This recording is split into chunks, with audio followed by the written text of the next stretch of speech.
Hello, I'm Oliver Pickard. Welcome to beautiful Limousin, France. In today's video, we're going to be taking all our roll cage bits that we've made and we're going to be notching them all and then tacking them all together to create a freestanding roll cage. And then we can start on making our chassis. So this is our halo bar now. And now what we have to do is we have to create yet another template, which this has seen better days because I made this last week and it's spent all week in the car, but it still has my bend on.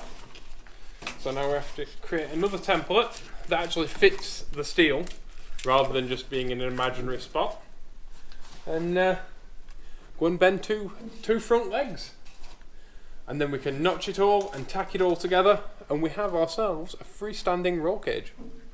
Our halo bar now fits neatly into the body, and if I sit roughly where I'll be sat when I'm driving, it's a really long way away from me, which is superb. That's well within regulations for helmet clearances and even my head just with a normal seatbelt on, which is good.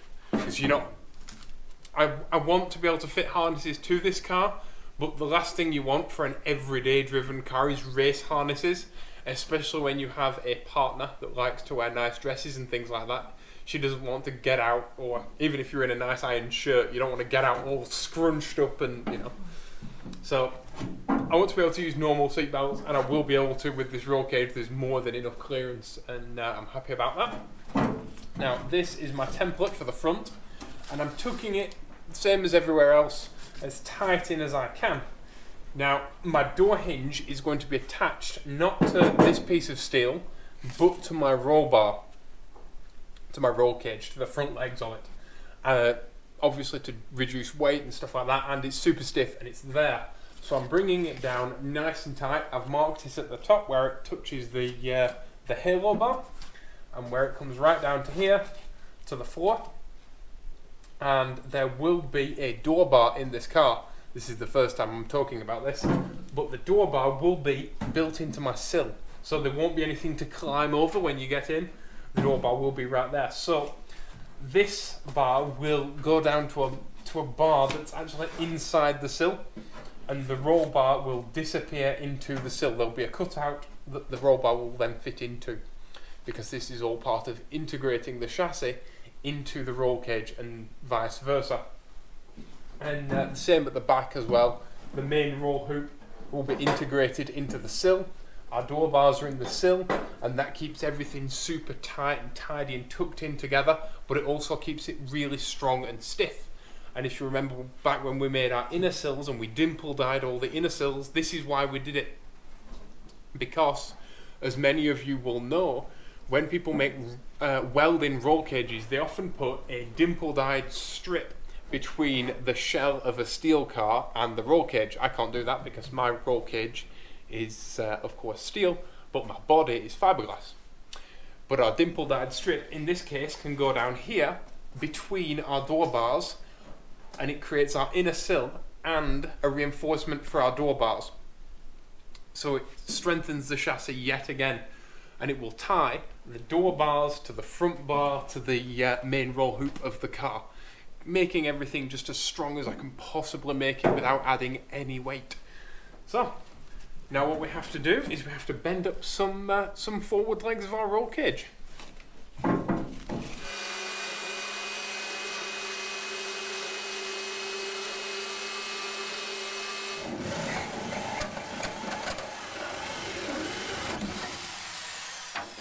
We didn't drill this, we just literally punched it through like that, and it just fell through. Strangely, there's a lot of expanding foam inside this sill, so there will have been a small rusty hole at some point, and someone will have filled it with expanding foam and then fiberglassed over it, trapping the moisture inside, which is why this sill is just made of rust. There's no metal left, it's just gone. But all this, I think, has been fiberglassed over at some point. But the reason why we've actually done this is so we can locate the upper upright piece of this roll cage where we want it ish in order to mock it up, because like I said, there's nothing left other than rust, but it's rust that'll hold it where we want it rather than doing it in mid-air. see, the original floor pan of Pandora is incredibly rusty. I mean, I can put a window in it just with my fingers. You can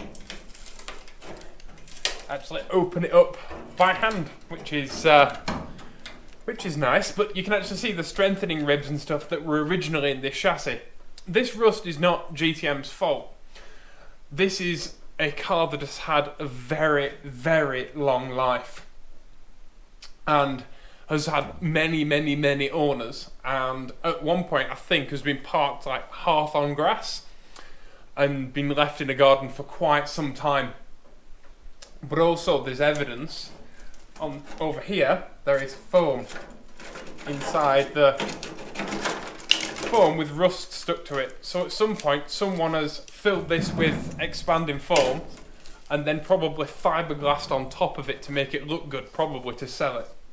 But it just traps the moisture inside the sill, and it's just been eaten alive. There's nothing left of it. It's not safe at all. There are many places in these cars that are really well constructed. They are double thickness. Like here, you've got reinforcements in at the back. There is a double thickness panel as well. But because this car has obviously rusted once and then been bodged and then been left on grass and the water's gotten in, it's just completely rotted through. I can actually say though, the steel seems really good quality steel. What is left was really good quality when it was made. But it's just been that this car has had a really, really hard life. And the accident damage on over here, it's a shame really, because the person that crashed it crashed the good side, not the bad side. If they'd have crashed this side, there'd have been nothing left of it. It would have just completely dismantled itself. And it's actually probably fortunate for the old owner that they did crash the good side and not this side. If it had been a left-hand drive GTM, it would have been a right mess. But none of this matters, because we're going to refabricate it, or we're going to remanufacture it all, and we're going to make it beautiful and make it right and make it stronger than it ever would have been from the factory. Although, like I say, with these ribs in it and all that, it was an incredibly well constructed chassis, and most people who even own GTMs will have never have seen these ribs, obviously, because it's tearing into your sills isn't something that you normally do. But the reason why we've turned it upside down like this is to get to the bottom and to make some holes to locate our rear hoop. And then what we can do is we can sit the roll cage in the old body and get all our dimensions right.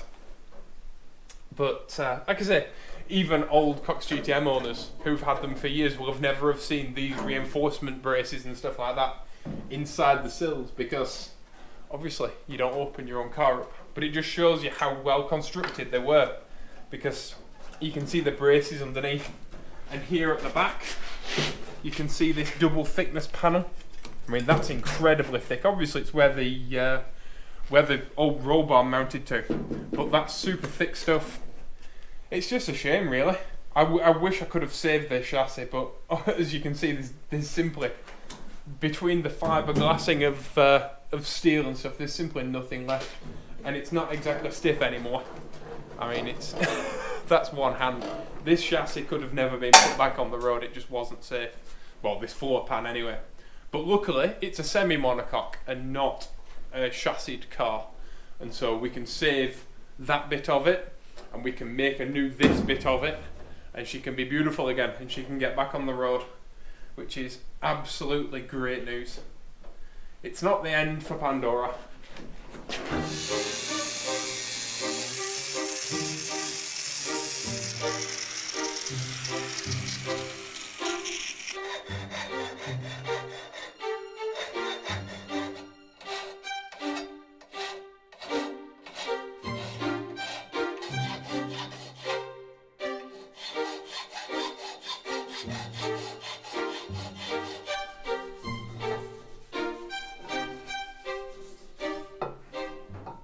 You might ask yourself, with such a complex notch, how are we going to manage to replicate that on the second tube? Because of course, both sides of the roll cage need to be identical. We're going to do it with a piece of cardboard, and we're going to wrap it round and make a template of this notch tape it into a tube, basically, wrap this round, tape it into a tube, make a template of this notch, and then we can transpose it directly onto there, and then just draw around that tube and cut it straight out. So this tube had to be hand done, took ages. That tube we can get most of the way there with a grinder and then just finish it off by hand. So if you just copied the template as we made it, you would end up with an exact copy. So you would end up with 2 left side notches. So what you have to do, you have to undo it and you have to turn it inside out. And then what you do, you wrap it around inside out around your tube, and it should all line up. So we can then get them and line them up perfectly and mark it out. Because as you can see, we've had to file a heck of a lot out of this one to get it perfect. And so we don't have to go through the same process again and not come up with something that's exactly the same. We can actually get really, really close just with the template and then finish it off by hand and rack of eye and attention to detail. There we go, a perfect mirror image. That works absolutely perfectly. The way it works, like I say, making a template and then turning it inside out basically mirrors the image, and that's exactly what you want, because the right is a mirror image of the left. So whichever way you do, it makes a mirror of it. And then this side has ended up exactly like that side. Only this one took us ages, and this took us 10 minutes.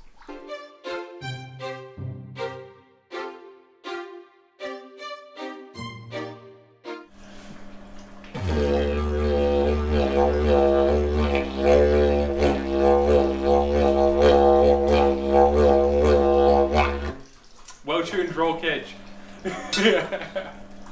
That was quite the job, but we have our roll cage in. Now, to say that you can see so little of it just speaks to how much work it was. What I wanted is so that when I'm driving down the road and someone looks at the car, you can't see the halo bar and you can't see the roll bar. And yes, you can see the front legs, but there's no way of getting around that at all. They are as tight and tucked in as they can be. And once we have a windscreen and a windscreen rubber on, they'll vanish hopefully. But it's as tight and it's as tucked in as it can be. It fits my body and it doesn't look quite right. The gap here looks wrong to that side, but that's because the body's actually wonky and the chassis is wonky. But the roll cage itself is not wonky, and that's the important thing. It was very difficult getting all the angles right and getting it all just perfect. Partly because of the offset between this point and this point, the fact that the windscreen goes wider than the top of the pillar. Most cars that you see, things like Lotus Europas, are square here, and that's because they were designed by people who make racing cars, and so they were designed to have a roll cage in them from scratch, whereas this wasn't. But I think we've done a really good job. And we have, obviously there are more tubes to go in. There is a knee bar to go in between this point here and the bend over there. There are the door bars to go in, but we can't do any of that until we lift the body off, and then hopefully we should have a freestanding roll cage. But all the rest of the tubes are pretty much straight tubes. There's not a lot of bending, there aren't a lot of awkward angles. This angle in here took quite some doing. Like I say, it took most of yesterday to get that one and 10 minutes this morning to do this one. But it's a very odd angle, and of course there's going to be some gussets and stuff going into the roll cage just to strengthen it up even more, because you need one with a halo bar. You need a gusset there. But I'm really happy. Right, let's get this body off. Ta-da! There we have it, a freestanding roll cage. Now, it might not look like much, but this is a combination of an absolute ton of work, because the old chassis was super floppy and nothing was straight and nothing was level, because obviously it's been in a bit of a shunt, so everything was twisted and moved, and it was really difficult to even measure something, let alone make something. And the fiberglass body is repaired and none of that is straight or level or anything.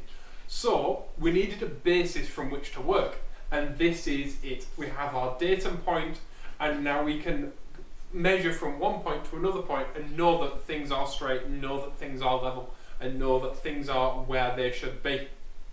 I'm really, really happy with the result. Now, like I said in a previous video, this isn't the finished weld, of course. These are MIG tacks. What I'm going to do is the finished welding will be done by TIG welding, tungsten inert gas welding, which is a much better finish than MIG welding. I don't like our little MIG welder. It does a good job of just tacking something quickly in place, but the final finished weld will all be TIG welded because it's a much nicer finish and it's much more precise. But like I say, I'm really, really happy with the result. This isn't the finished height. The legs are much longer than they're going to be. There's actually a mark around here of where the bottom of the sill will be, but for now we're leaving them all longer because it makes it much easier to weld the door bar tubes in if it's slightly high, because then you're not lifting it up to weld to a thing. It's better to weld it and then chop it off at the right height. So nothing's quite right as far as the lengths. They're all the same. The two front ones are the same length, the two back ones are the same length, but they are up and off the ground in order for us to put the door bars in next. But I have a bit of a confession to make. In a previous video we made a bar to go in here, to go in the bottom, and remember that thing of me saying at the end of that video, I'm really tired now, I really need to stop working because I'll mess up. Well, I messed up. I made that bar wrong. When I checked my plans afterwards, that bar is supposed to have two bends in it. It's actually supposed to come in and across. So I did that wrong, so that has to be changed. But so in a future video we're going to have to make the knee bars, the door bars, which will be the basis for the sills, and also a new back bar with two bends in it. And then we will be absolutely fine along. Like I said, this is the basis for the chassis. So the chassis and all the floor panels and the inner sills and the centre tunnel can all start soon being mounted in. Once I put the knee bar in and once I put the back bar in, that centre tunnel can be fit, and it's going to really quickly start looking like a car now. But like I said, I'm so happy with this. I'm really, really happy. Nothing hits, nothing, it's perfect. So thank you all for watching. If you really want to support this channel, the best thing that you can do is subscribe, click like, and tell your friends. Share it on social media, share it on Reddit, share it on your favourite forum of choice. It really, really helps me. And it helps me build the car, it helps me do all of the things that I do to bring you these videos. You know, it's free teller every single week, so thank you all for your support. Please be awesome to each other. Any comments or questions, please leave them down in the comment section below. And I'll see you all in the next video. Bye bye.